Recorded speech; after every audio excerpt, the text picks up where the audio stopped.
Welcome. In front of me I have the iPhone Air, and I'll be going over unboxing along with a quick look at the device and its specifications.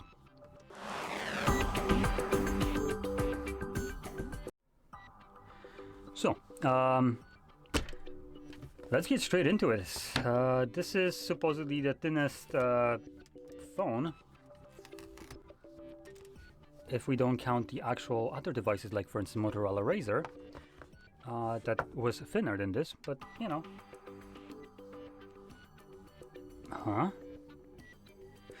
Okay,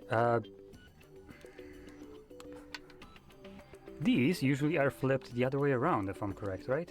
Oh no, I guess not here. Okay, so this is a bit odd. So, anyway, and here we get paperwork, Type-C to Type-C charging cable, and that's it. And then the almost the thinnest device. So, unlike other people that are gashing about this device being thin, which it is if we don't count the island right here that houses the cameras, which at that point it's not the thinnest device, it's nowhere even near. If we count with this, obviously it's just a regular device. And if you want to count it without the camera or any kind of other thickening parts of a device, we can take a look at something like the Motorola Razr, and we can just skip the hinge, obviously, and count in just the device. And actually, that being said, this is not the thinnest device. We have the Honor Magic V2 or V5, sorry, which is thinner than this when you unfold it. So again, here's like a measuring contest of something, who has the smallest one, and yet they're boasting that they're the winner at it, even though they're not. Okay. So, oh my god, the battery. Wow, it's fantastic. Anyway, so let's boot it up and start off with the display. The display right here is a 6.5-inch display with a resolution of 1260 by 2736 pixels. It's an LTPO Super Retina XDR OLED display with 120 Hz refresh rate, HDR10, Dolby Vision certification, and a peak brightness of 3000 nits. It also boasts 89.9% screen to body ratio and a pixel density of 460 pixels per inch. So all in all, a decent display. A little bit chunkier bezels than I would like to see on a phone like this, especially at the price, but it's still pretty modern. The only thing that isn't modern is this god-awful island right here, which I am still just like, what is it, 6 years, and they still haven't changed that.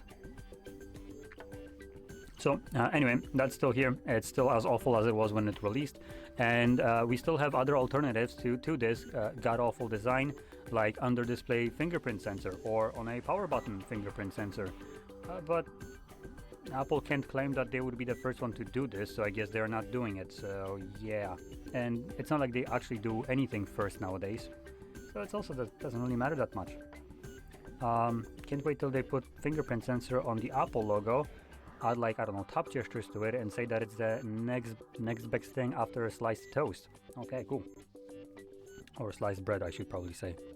Now, continuing on, let's talk about the camera as a single one.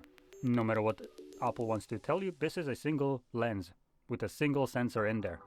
There is no multi-function here. It's just a single camera. And that single camera is a 48 megapixel, 1.6 aperture, 26mm wide lens. And it can record videos up to 4K at 60 frames per second, 1080p up to 240 slow motion with Dolby Vision HDR support. And then at the front we have our it's right here, the 18 megapixel selfie with 1.9 aperture wide sensor. It says multi-aspect. Come on, Apple. Come on. We have also the depth scanner right here for face recognition, which is this emptier space right here. And the selfie here can do also 4K 60, and 1080p with slow motion goes up to 120 instead of the 240 that the main camera does.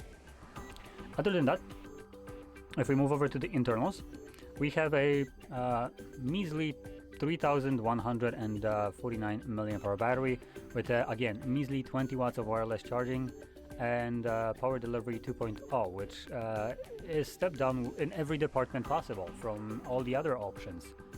So that's great. I love to pay more for less, and like you're literally paying more for less here. You have smaller device with massive island and single camera. You have smaller battery, smaller charging speeds. The thing that is actually better than, for instance, the 17 version of this phone, apart from just the size, because this is a bigger device, is the fact that it comes with 12 gigabytes of RAM and the A19 Pro processor instead of the A19 that the normal 17 comes with. So it will be just a little bit faster than the 17. Now, with the 12 gigs of RAM, you also get a couple storage options. We have the 256, 512, and 1 terabyte of storage. Obviously, no expandable storage whatsoever. It's Apple. There never was, I think.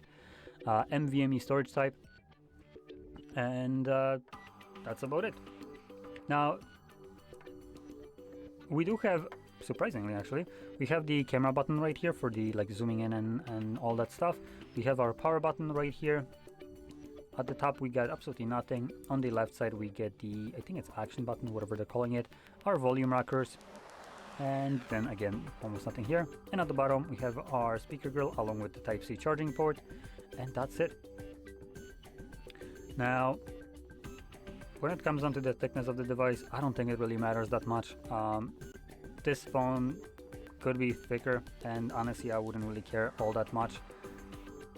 What I would obviously care for is battery life, and with a smaller battery you get lesser battery life, and even Apple knows that. That's why they automatically advertise this device with a MagSafe power charger. I can't wait till they actually make the thinnest device on the market by removing the battery and then making it detachable through MagSafe. Surprised that they haven't done that already. Now, there's a chance that they're doing this in order to combat bad EU forcing them into adding the unwanted Type-C charging port, because, oh God forbid, people can use the same cable for literally everything. So obviously the law that they need to abide by doesn't include devices that, for instance, don't have a charging port. So, for instance, if this phone gets rid of the charging port and has a detachable battery that can be charged through a lightning port, and you just need that, battery to be attached all the time, now that kind of changes the thing. So they could technically get rid of the battery, make you always use the MagSafe battery, and they can have this thinnest device, and also get rid of the Type-C, so they can again start charging Apple tax on accessories, especially when you consider that they could be selling like multiple battery packs, and just you could just swap them out when one is dying out. Honestly, I wouldn't be surprised if that actually comes in the future, so I guess we'll see. Maybe next iPhone Air 2 will have such a amazing design with basically no battery and just battery packs, but we'll see. Anyway, talking about the price, this device comes at about $1,000. It is on a premium price, and you're paying premium for, like I said, less things. It's literally $1,000 for a device that has a single camera, and just the good thing here is the processor being stupidly fast. So there's no denying that. It's one of the best ones you can have. The display right here is also pretty good. No complaints there. Where the complaints are is primarily the lack of different cameras, because the one that is here is going to still perform fantastically. It's Apple, so I don't even need to check to know this. So the camera that is here will be fantastic, but it would be nice to have some other ones that would give you a bit more versatility. Also, it would be nice to have a bigger battery and faster charging for it. And I don't mean a power bank that you can attach to the back magnetically. I mean just built-in battery. And hell, if they decided to go with carbon silicon battery type, they actually probably could have gotten this device to 4,000 milliamps. And that would automatically be much better than what it has right now. But but at last we don't have that because that would actually require additional costs, and that's not really how Apple operates. They need to have the lowest production costs. That's why they make these in China, not in US. So, one more thing that I want to point out right here, which I didn't pay attention, and now I just realized, this specific version, even though it's the European one, there is no SIM tray anywhere. So this device only takes eSIM and nothing else. And the reason I'm pointing that out is because the other alternatives, or alternatives meaning the 17 lineup, actually has SIM card spots, even the smallest one. It has a SIM card tray that it can take out. I also want to point out this is only in Europe. In US, you don't have that SIM card, but this is Europe still, and 17s have a tray. Air does not. So this phone has no tray whatsoever, which means you're forced to use eSIM, and you will need to probably get one if you are used to having a normal SIM card. So anyway, that's about it. It's interesting device, not one that I would probably recommend it just because of the smaller battery type, and considering the price, you might as well go with one with like the 17, which will, for photograph purposes, be better.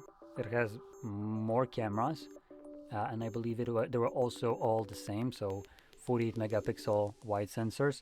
So you might as well go for that one. Gets you better battery life, and also nicer cameras, or maybe not nicer, but more cameras, which means that you can have more versatility, while also charging faster and having bigger battery.